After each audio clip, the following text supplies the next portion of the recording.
Bismillahirrahmanirrahim.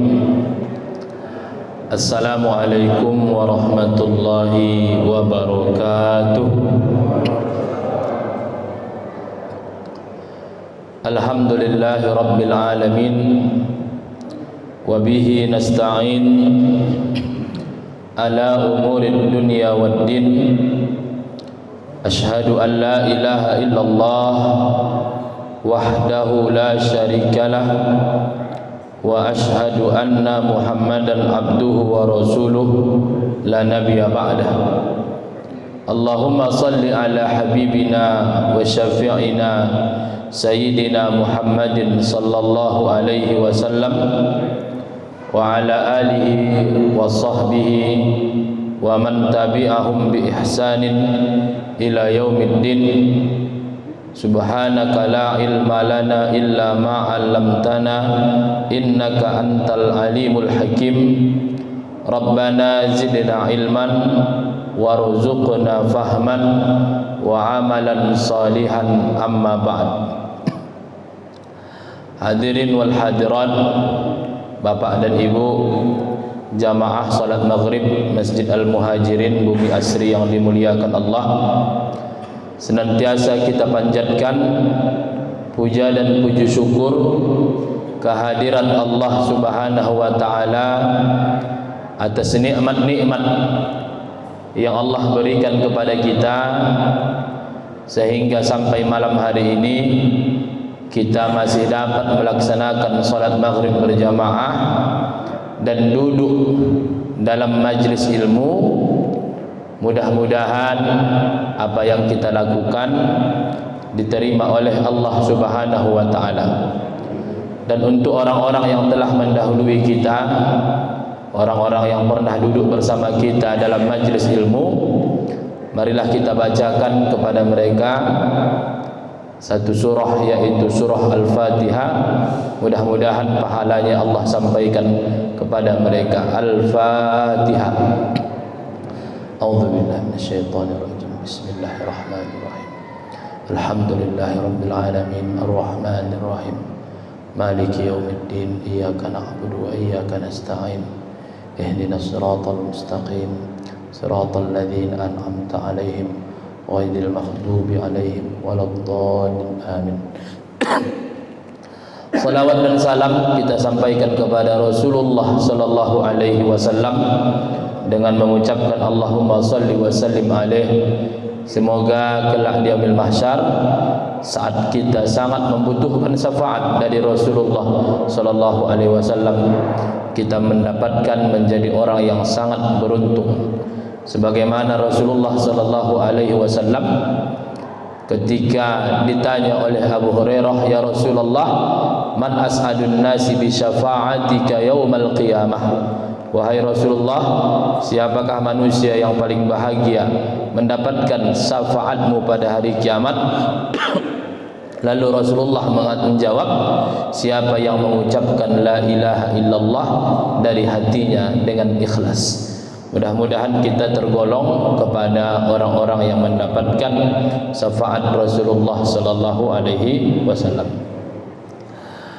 Bapak dan Ibu yang dimuliakan Allah Subhanahu wa taala, seperti biasa pada malam Sabtu kita duduk dalam majlis ilmu, majlis yang membahas tentang ilmu tauhid, yang mana pembahasan kita saat ini masih seputar tanda-tanda terjadinya hari kiamat. Dalam malam-malam sebelumnya kita sudah mengulas secara singkat tentang Dajjal, Ya'juj dan Ma'juj, Imam Mahdi, turunnya Nabi Isa alaihissalam. Dan pada malam Sabtu yang kemarin kita membahas tentang malam yang panjang dan terbitnya matahari dari sebelah barat. Pada malam hari ini kita akan membahas tentang dabbah dan rih. Mudah-mudahanlah apa yang kita kaji pada malam hari ini menjadi bernilai pahala di sisi Allah Subhanahu wa taala. Tentunya kita berharap kajian kita ini menambah iman kita dan memotivasi kita untuk semakin rajin beribadah kepada Allah Subhanahu wa taala. Bapak dan Ibu yang dimuliakan Allah Subhanahu wa taala, terkait dengan dabbah yang merupakan salah satu dari tanda-tanda hari kiamat, itu disampaikan oleh Rasulullah sallallahu alaihi wasallam dalam hadis riwayat Imam Muslim. Rasulullah sallallahu alaihi wasallam itu bersabda, inna awwalal ayati khurujan tulu'us syamsi min maghribiha wa khurujud dabbah 'alan nasi duhan wa ayyuhuma ma kanat qabla sahibatihima fal ukhra 'ala ithrihima qariban. Rasulullah sallallahu alaihi wasallam bersabda, tanda pertama yang muncul adalah terbitnya matahari dari tempat tenggelamnya, dari barat. Keluarnya binatang-binatang di pagi hari atas manusia. Mana saja di antara keduanya yang muncul terlebih dahulu, yang selanjutnya muncul sesaat setelahnya. Kalau kita melihat kepada hadis ini, bahwa urutannya itu adalah terjadi malam yang panjang yang sudah kita bahas. Yang mengetahui panjang malam itu adalah al-mutanaffilun, orang-orang yang rajin melaksanakan solat sunnah di malam hari, sampai mereka bisa melaksanakan solat di malam hari itu sampai 3 ronde. Salat, tidur, bangun lagi, salat, tidur, tidak juga datang terbit matahari. Nah, ketika terbit matahari, maka manusia melihat matahari itu terbit dari sebelah barat. Lalu kemudian di waktu duha itu sekitar 15 sampai 20 menit setelah terbitnya matahari. Dalam bahasa Arab terbitnya matahari itu bisa disebut dengan tulu', bisa disebut dengan syuruk. Makanya syuruk, di sini tadi saya lihat ada syuruk jam 6:09. Belum bisa solat sunnah syuruk, belum bisa solat sunnah isyraq. Ditambah 15 menit sampai 20 menit, barulah masuk solat sunnah isyraq. Karena solat sunnah isyraq itu adalah solat duha di awal waktu. Nah, dalam hadis ini Rasulullah sallallahu alaihi wasallam menyebut bahwa dabbah itu keluar di waktu duha. Jadi kalau kita kaitkan dengan kajian fikih, waktu duha itu dimulai dari terbit matahari ditambah 15 atau sampai 20 menit dan berakhir pada saat masuknya waktu salat zuhur. Itulah kedatangan dabbah ini. Makanya salat zuhur, salat duha itu dilakukan di awal waktu namanya isyraq, kemudian dilakukan di pertengahan sekitar 3 jam setelah terbitnya, sekitar jam setengah 10, namanya salat sunnah awabin. Cuma di zaman dulu karena jamnya belum ada, maka standarnya adalah ketika punggung unta kepanasan. Ulama membuat kadarnya itu 3 jam dari awal waktunya, jadi sekitar jam tengah 10. Nah, maka dabbah ini, tapi Rasulullah pun tidak memastikan yang mana pun duluan, yang penting antara satu dengan yang lainnya itu berdekatan, kata Nabi sallallahu alaihi wasallam. Jadi kalau memang dabbah duluan, maka berdekatanlah itu dengan terbitnya matahari dari sebelah barat. Artinya kalaupun dabbah sebelum terbit matahari dari sebelah barat, maka dabbah itu datang di malam hari itu. Atau sebaliknya, terbit matahari dahulu baru datang dabbah. Terbit matahari baru datang dabbah. di waktu duha. Maka ada dua kemungkinan, dan ini tidak dijazamkan Nabi sallallahu alaihi wasallam. Dan ini Bapak dan Ibu hadis riwayat Imam Muslim. Artinya hadis ini adalah hadis yang sahih, disepakati ulama kesahihannya.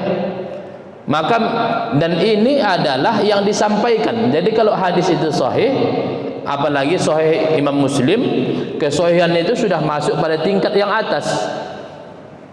Kesahihannya sudah sampai pada tingkat yang atas. Maka kita sangat bahaya Bapak dan Ibu ketika sudah mulai mengikuti kelompok-kelompok yang dahulu. Jadi kelompok dahulu Bapak dan Ibu ada namanya kelompok ingkar sunnah. Ada kelompok ingkar sunnah. Yang pertama ingkar sunnah ini ada yang dia memang sama sekali tidak mau pakai sunnah. Cukup Al-Quran saja.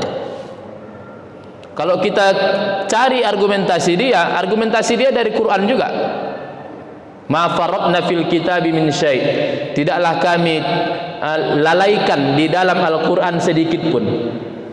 Oh, berarti Al-Quran saja sudah cukup, tidak perlu kepada hadis. Ini dulu muncul. Kemudian ketika ini sudah dikalahkan argumentasinya, muncul yang lain. Menolak sebagian hadis, menerima sebagian hadis. Hanya menerima hadis mutawatir dan menolak hadis ahad. Ini semua telah ditaklukkan oleh Al-Imam Asy-Syafi'i. Telah ditaklukkan oleh Al-Imam Asy-Syafi'i. Makanya Imam Asy-Syafi'i itu disebut dengan Nasirus Sunnah, penolong sunnah. Dan sempat vakum ingkar sunnah ini. Dan ingkar sunnah ini muncul kembali di zaman modern sekarang, terpengaruh dengan orientalis, orang-orang barat yang mengkaji Islam. Maka ingkar sunnah muncul di Mesir, muncul di India, muncul di Indonesia, muncul di Malaysia. Maka kalau kita mulai lihat sekarang, sudah mulai muncul lagi orang-orang yang hanya memadakan Al-Quran, tak usah sunnah Nabi. Sudah mulai cikal bakal muncul kembali. Makanya kalau di Arab sana, orang-orang yang hanya mau mengambil Quran tapi tidak mau mengambil hadis, itu disebut dengan Al-Quraniyun. Walaupun tidak semua orang sepakat istilah ini. Al-Quraniyun adalah kelompok orang-orang yang mencukupkan Al-Quran sebagai dalil dan menafikan hadis. Sejatinya Al-Quraniyun, orang yang berpegang pada Al-Quran pasti akan menerima hadis Nabi SAW. Jadi ini tak bisa kita remehkan Bapak dan Ibu. Andai kita hanya memadakan pada Al-Quran dan hadis ini kita tolai, banyak ajaran-ajaran kita ini yang akan hilang. Dan itu memang tujuan musuh-musuh Islam. Maka itu yang harus kita hati-hatikan. Ini hadis yang sudah disahihkan oleh Imam Al-Muslim, kemudian disepakati oleh para ulama. Ini yang kita yakini. Bukan kita mengatakan Imam Muslim sebagai manusia yang maksum, bukan. Tapi Rasul mengatakan la tajtami'u ummati 'alad dhalalah. Umatku tidak akan bersepakat dalam kesesatan. Jadi Imam Muslim mensahihkan hadis dan disepakati oleh para ulama. Sampai-sampai ulama mengatakan as-sahihul kutub ba'dal Quran, sahihul Bukhari thumma sahihu Muslim. Sebaik-baik kitab yang paling sahih setelah Al-Quran adalah kitab Sahih Al-Bukhari dan Sahih Muslim. Bukan karena Imam Bukharinya dan Imam Muslim maksum, tetapi karena Allah menjaga ijtima'nya para ulama, tidak mungkin mereka berkumpul dalam kesesatan. Dan mereka lah yang sepakat bahwasanya Sahih Bukhari dan Sahih Muslim memang as-sahihul kutub ba'dal Quran. Nah, ini hadis riwayat Imam Muslim menyatakan bahwasanya dabbah itu memang ada. Dabbah itu memang ada. Nah, Bapak dan Ibu yang dimuliakan Allah, maka muncul kembali pertanyaan, apakah dabbah itu ada dalam Al-Quran? Ternyata ulama-ulama yang membahas tentang ilmu tauhid itu mengembalikan pembahasan dabbah ini kepada Quran surah Namal ayat 82. Karena di situ ada tersebut kata dabbah. Dabbah ini ada dua Bapak dan Ibu. Dabbah hewan melata sama dabbah yang akan muncul nanti di akhir zaman. Nah, jadi kalau secara bahasa Arab dabbah itu hewan melata. Tapi kalau yang dimaksudkan dalam ayat ini, ulama kita sepakat bahwasanya dabbah di sini maksudnya adalah itu dabbah yang akan muncul nanti pada hari kiamat.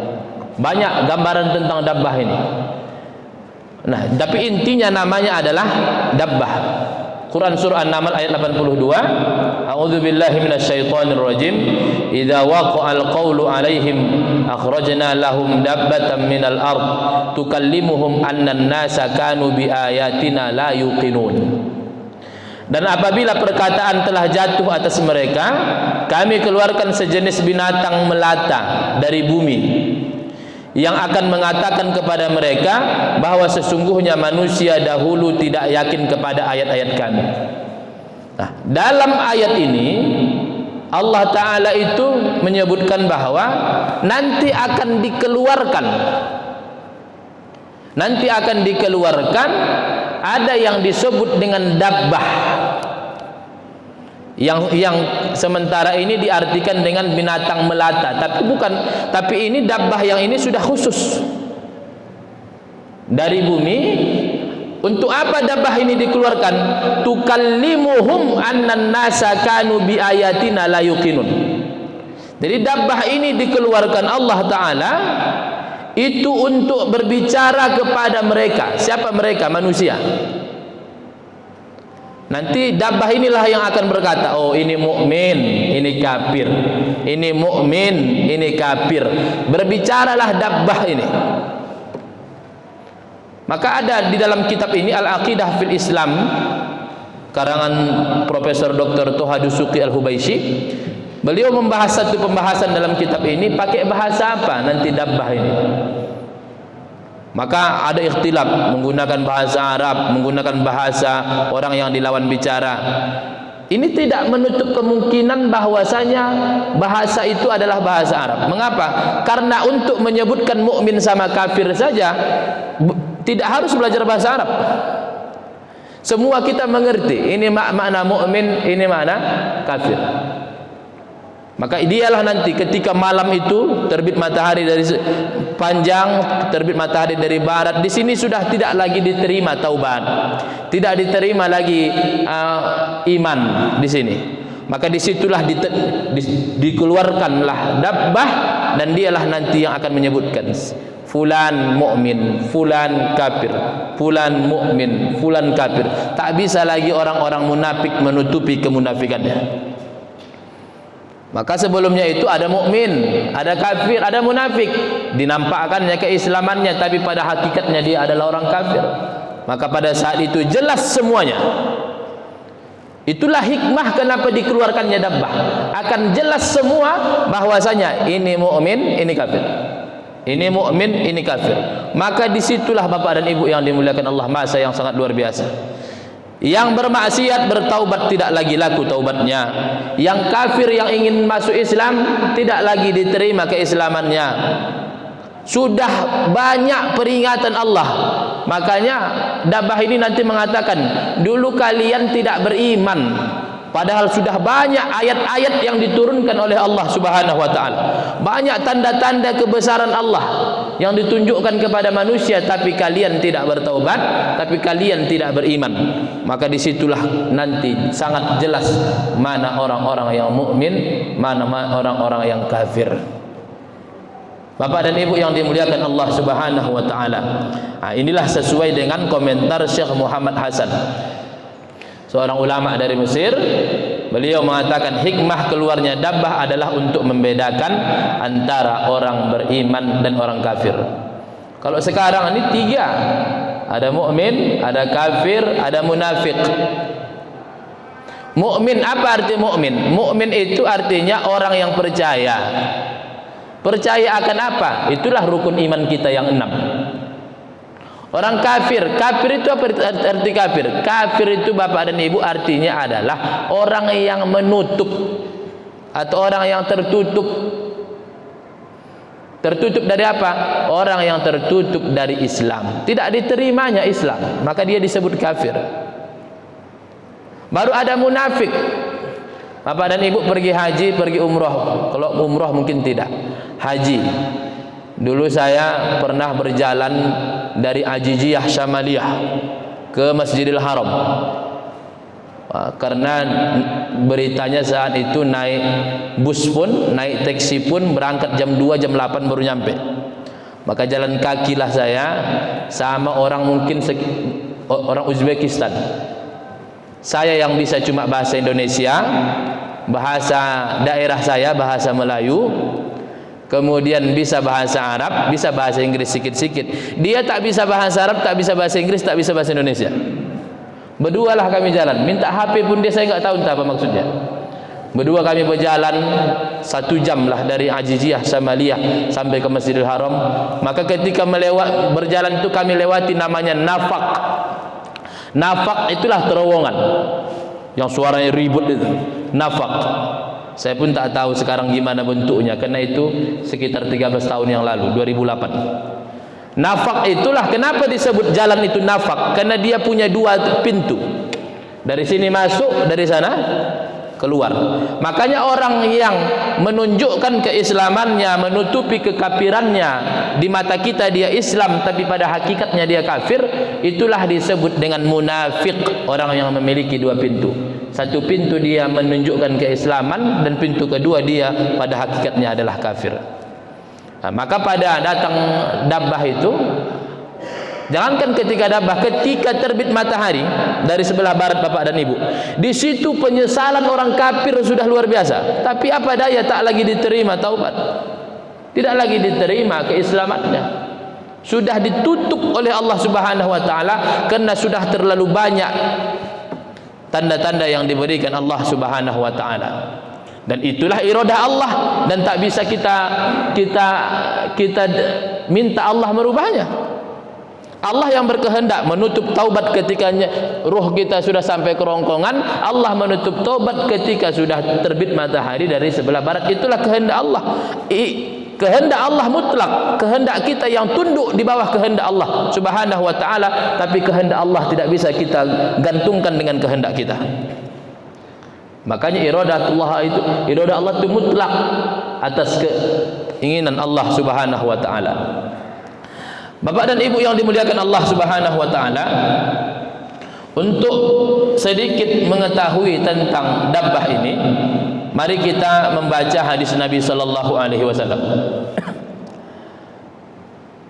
Takhrujud dabbatu fatasimun nas ala kharatimihim, summa yaghmuruna fikum hatta yashtari ar-rajul al-ba'ir fayaqulu mimma ishtaraitahu fayaqulu ishtaraituhu min ahadil mukhtimin. Kemudian keluar dabbah lalu menulis pada muka, hidung dan dahi orang kafir, dan ia akan menyebar ke seluruh muka bumi, sehingga apabila ada seorang laki-laki membeli unta kemudian ditanyakan kepada orang itu dari siapa ia membeli unta tersebut, maka ia akan mengatakan dari salah seorang yang bertanda di mukanya. Nah, pada saat dabbah itu keluar, disitulah dabbah. Tadi dalam Al-Quran disebutkan dia berbicara, ini mukmin, ini kafir. Dan dalam hadis Nabi SAW ini disebutkan, maka dabbah ini menuliskan pada muka, hidung dan dahi orang kafir, ditulis kafir. Dan itu tak bisa dihapusnya, sehingga orang nanti melihat semua mana yang kafir, mana yang mukmin. Jadi bukan sekadar ucapan kafir mukmin, kafir mukmin, tapi ditulis dabbah di wajah mereka. Ini kafir, sehingga dia tidak bisa lagi menutupi kekafirannya. Dan terdapat juga hadis sahih yang tersebut dalam kitab Al-Jami'us Shaghir, diceritakan oleh sahabat Abu Hurairah radhiyallahu anhu, sabda Rasulullah sallallahu alaihi wasallam, binatang atau dabbah yang sebagai alamat akan tibanya hari kiamat itu keluar dengan membawa cincin Nabi Sulaiman. Ini dalam hadis riwayat Imam Tirmizi, Ibnu Majah, Imam Hakim, disebutkan bahwa dabbah ini nanti akan keluar membawa cincin Nabi Sulaiman alaihissalam. Wa asa Musa, dia juga akan memegang tongkat Nabi Musa alaihissalam, tongkat yang digunakan Nabi Musa untuk membelah Laut Merah. Kemudian memberikan tanda kepada wajahnya orang mukmin dengan menggunakan tongkatnya. Maka dengan tongkat Nabi Musa. Dengan tongkat Nabi Musa itu akan diberi tanda di wajah mukmin.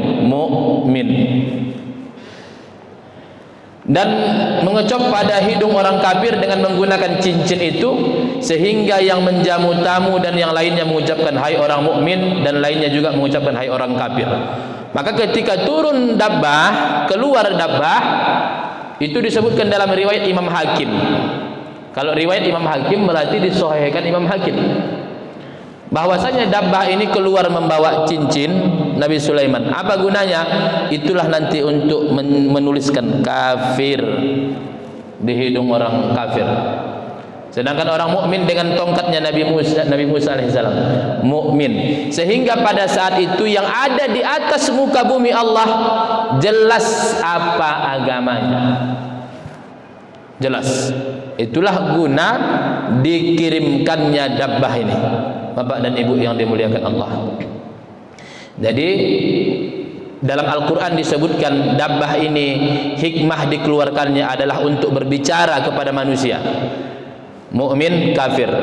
Hadis Nabi menegaskan lagi, bukan sekadar berbicara, akan tetapi dabbah ini dia akan menuliskan.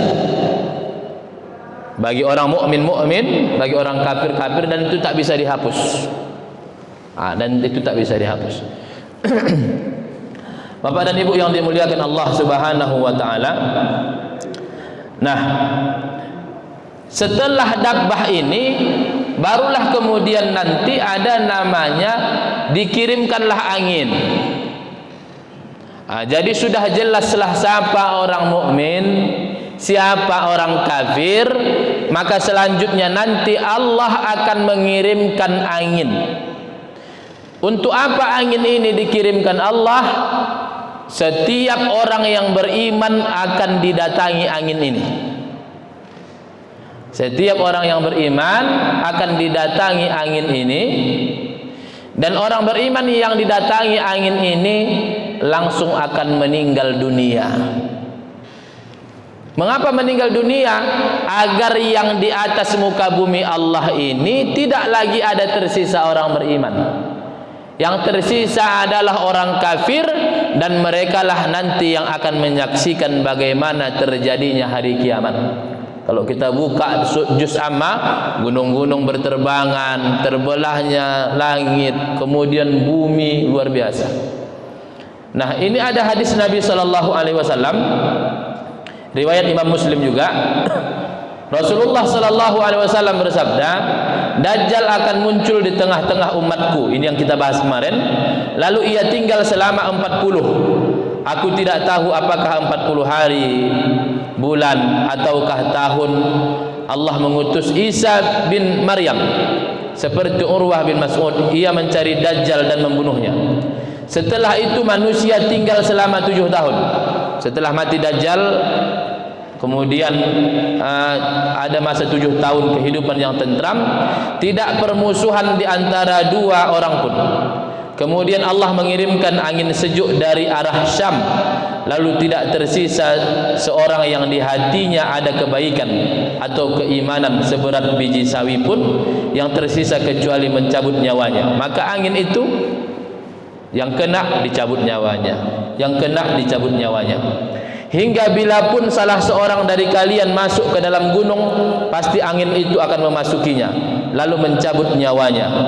Jadi bahkan orang-orang yang tinggal di pegunungan, itu pun angin itu akan masuk. Yang penting ada iman di dalam hati, yang mana iman itu sudah ada sebelum matahari terbit dari barat. Kalau imannya setelah matahari terbit dari barat, tak berlaku lagi. Yang tersisa hanya orang-orang buruk, seperti ringannya burung cepat melakukan keburukan dan keinginan binatang buas. Perilaku mereka seperti binatang buas dalam melakukan kelaliman terhadap sesama. Mereka tidak mengenal kebaikan dan tidak memungkiri kemungkaran. Setan menggambarkan untuk mereka lalu berkata, apa kalian tidak merespon? Mereka bertanya, apa yang kau perintahkan kepada kami? Maka ketika sudah orang beriman terkena angin itu dan dicabut Allah nyawanya, maka yang tersisa di dunia ini adalah orang-orang kafir saja. Nah, maka timbul pertanyaan Bapak dan Ibu yang dimuliakan Allah. Setelah orang beriman itu meninggal dunia semuanya, dan semua yang ada di bumi ini hanya orang-orang kafir, berapa lama jarak antara kehidupan mereka dengan hari kiamat? Ini yang tidak didapatkan. Memang ada pendapat, ada mengatakan 120 tahun, ada mengatakan sekian, ada mengatakan sekian, tapi tak punya dasar yang kuat. Nah, jadi keadaan pada saat itu adalah seperti yang digambarkan Nabi sallallahu alaihi wasallam. La taqumus sa'atu hatta la yabqa ala wajhil ardi may yaqulullah Allah. Kiamat tidak akan terjadi sampai tidak ada lagi di muka bumi orang yang mengucapkan Allah, Allah. Kenapa tidak ada orang yang mengucapkan Allah lagi? Karena sudah mati semua, sudah meninggal dunia. Karena sudah meninggal dunia, maka yang tinggal di atas muka bumi Allah adalah orang kafir yang tadi kita bahas.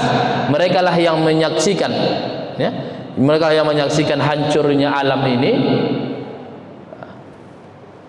Jadi matinya orang-orang beriman, maka habislah orang yang mengucapkan Allah, Allah, Allah. Bapak dan Ibu yang dimuliakan Allah, makanya kita berharap ini semoga kita menjadi orang-orang yang dijaga Allah lah iman kita. Karena ini tidak sesederhana yang kita bayangkan Bapak dan Ibu yang dimuliakan Allah. Bagaimana Dajjal nanti, Ya'juj dan Ma'juj, malam yang panjang itu. Cuma tapi intinya, kalau ada pertanyaan kapan hari kiamat, itu yang tak bisa kita jawab. Rasul hanya mengatakan tanda-tandanya saja. Tanda-tandanya saja. Jadi yang paling penting bagi kita adalah wasari'u ila maghfiratin min rabbikum.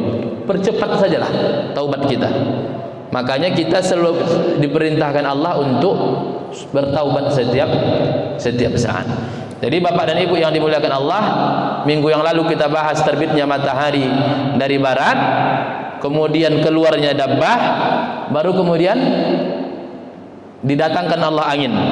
Setelah itu nanti kita bahas minggu yang akan datang, akan terjadi lagi namanya al-khusuf, gerhana. Akan terjadinya gerhana, kemudian ada api lagi nanti yang akan muncul sebelum hari kiamat. Nah, Bapak dan Ibu yang dimuliakan Allah,